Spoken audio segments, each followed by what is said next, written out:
सदर को ताहयात इस्तिस्ना दिया गया है और इस हवाले से अभी कुछ देर पहले डॉक्टर बाबर अवान मेरे साथ मौजूद थे। कभी वो पीपल्स पार्टी में आपके साथियों में भी शामिल हुआ करते थे। वो बहुत से फैसलों का हवाला दे रहे थे और उन फैसलों में ये अदालती फैसलों का हवाला दे रहे थे कि इन फैसलों में ये भी तहरीर है कि शरीयत के मनाफी है ये। इसी तरह से मुफ्ती तकी उस्मानी साहिब ने भी आज बयान दिया है कि इस तरह का कोई इस्तिस्ना इस्लाम की शरीयत की रूह से किसी को हासिल नहीं हो सकता और उन्होंने एडवाइस किया, अपील की कि पार्लियामेंटेरियंस ये गुनाह अपने सर ना लें। तो पीपल्स पार्टी ने ऐसा क्यों किया, ये गुनाह अपने सर क्यों ले लिया? मेरे इल्म में नहीं है जी। ये जब हमारी डिबेट हुई थी तो उसमें ये पॉइंट डिस्कशन में नहीं था। हाँ, ये उसके बाद हुआ है और इसकी तफसील क्या है, उनको किस किस्म का दिया गया है, ये मेरे इल्म में नहीं है। लेकिन पीपल्स पार्टी के सेनेटर्स ने तो वोट दिया सर इसको। आज आपके चेयरमैन साहब वहाँ मौजूद थे, वोट ले रहे थे। पहले मेरी सुनिए, मैं ना सेनेटर हूँ, हाँ, ना एमएनए हूँ, लाजम नहीं, और मैं ना वहाँ पे मौजूद था, मैं तो लाला मुसम में हूँ। ऐसा मुझे इल्म नहीं है कि क्या पास हुआ है और उसकी क्या रीजन थी। सर आप पार्टी के फैसलों से तो इल्म रखते हैं ना, पार्टी के फैसला साजों के में से शामिल हैं आप।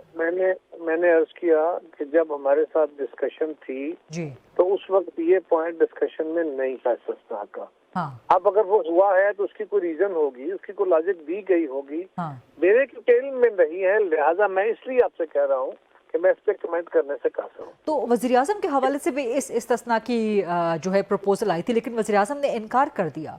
तो सदर के हवाले से भी खबर आ गई थी, तो खबर आ जाती, पीपल्स पार्टी इनकार कर देती। इस तरह के तो मुझे नहीं पता जी क्या हुआ, क्यों हुआ। मैं तो आपको गुजारिश कर रहा हूँ कि अगर मैं उस प्रोसेस का हिस्सा होता तो यकीनन मैं वहाँ बात करता। मैं उसका हिस्सा नहीं था, हाँ, ना मुझे ये तफसील का पता है, तो मैं क्यों क्या कमेंट करूँ। चलें अब अगला सवाल आपसे कर लेती हूँ। उम्मीद है कि उस पर आप नहीं कहेंगे कि मैं वहाँ मौजूद नहीं था। जो दो सेनेटर्स अपोजिशन के, सैफुल्लाह अबड़ो, मलिक अहमद खान ने जो वोट दिया है, अपोजिशन इस पे आप पे इल्ज़ामात लगा रही है कि आपने दबाव का इस्तेमाल किया, हर हरबा इस्तेमाल किया। तो क्या इस तरह 27वीं को मुतनाज़िया खुद हुकूमत इत्तेहादियों ने नहीं बना दिया? फिर मैं आपसे यही कहूँगा क्या आप वहाँ मौजूद नहीं थे? मैं वहाँ नहीं था। देखिए ना, आपको मुझसे सवाल वो करना चाहिए जो मेरे रिलेटेड है। हाँ सर, आपसे ही रिलेटेड है ना, आपकी तरमीम है, आप हुकूमत के इत्तेहादी हैं। दो अपोजिशन के सेनेटर्स को आप लोगों ने साथ मिला लिया है। मैं लाला मूसा में हूँ और एक इंसान हूँ।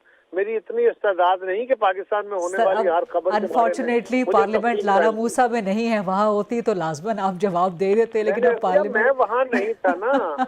अब आपको चाहिए कि मुझे एम्बेरस होने से बचाइए। नहीं सर, नॉट वो सवाल कीजिए जिसका मैं जवाब दे सकूं। 27वीं तरमीम का अब मुस्तकबिल आपको क्या नजर आता है? अब ये तो फरमा दीजिए ना कि जस्टिस मंसूर शाह साहब ने भी इस पे खत लिख दिया चीफ जस्टिस को। आप ये ना फरमाइएगा कि मैं सुप्रीम कोर्ट में मौजूद नहीं था। सर, ये मुल्क में डेवलपमेंट्स हो रही हैं, सीनियर जजेस ने। अब आपने मेरा ठट्ठा कर दिया। नहीं सर, नॉट एट ऑल। मैं आपसे एक फ्रेंडली लिबर्टी ले रही हूँ।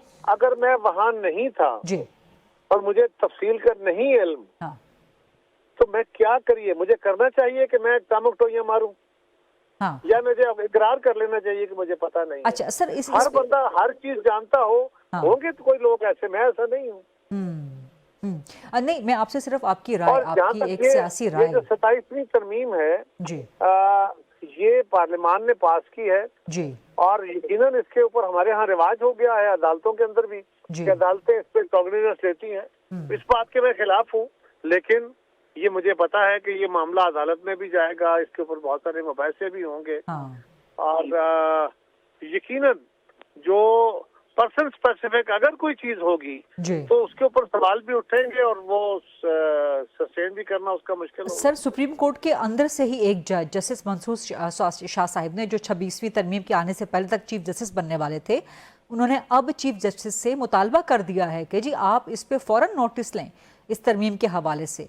चीफ जस्टिस आप तो चले गए हैं मुल्क से बाहर, लेकिन ये एक और डिवीजन, आपको ये डिवाइड आपको गहरी होती हुई नजर नहीं आ रही 26वीं के बाद, 27वीं तरमीम के बाद अदलिया के दरमियान? कोई नई बात नहीं है। अदलिया में से बहुत इससे ज्यादा गहरी खलीज है।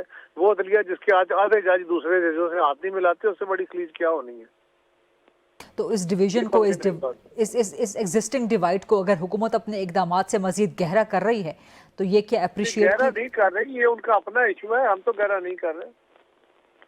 क्योंकि पाकिस्तान तहरीक इंसाफ समेत सारी अपोजिशन आपकी इस 27वें के खिलाफ ना सिर्फ सड़कों पे आने वाली है बल्कि फिर अदलिया में भी जाने वाली है। तो सर फिर सिस्टम इस तरह इतनी जो पोलराइजेशन पहले मौजूद है, पॉलिटिकल भी जुडिशियल भी, उसको मजीद अगर गहरा कर रहे हैं तो सिस्टम की कामयाबी फिर तवील अरसे तक कहाँ जाएगी? ये फरमाइए अपोजिशन ने कौन सी तरमीम को कभी कबूल किया है? और ये भी फरमाइए कि अपोजिशन ने हुकूमत के कौन से इकदाम की तायीद की है? कभी हमेशा कहा है कि हम उसको नहीं मानते, हमेशा कहा है कि हम उसको चैलेंज करेंगे और चैलेंज करते भी हैं। तो ये पाकिस्तान के अंदर कौन सी ऐसी नई एक्सरसाइज है जिससे आप बहुत ज्यादा परेशान हो? 18वीं भी आप लोगों ने की ना, तो 18वीं भी चैलेंज हुई ना। इफ्तिखार चौधरी ने पार्लियामेंट की उंगली पर गर्दन पे रख के 19वीं तरमीम कराई ना। तो यही तो मैं कह रहा हूँ सर। 18वीं के चैलेंज होने में कुछ दीगर डायनामिक्स मौजूद थे और 18वीं में पीपल्स पार्टी ने तमाम पॉलिटिकल पार्टीज को।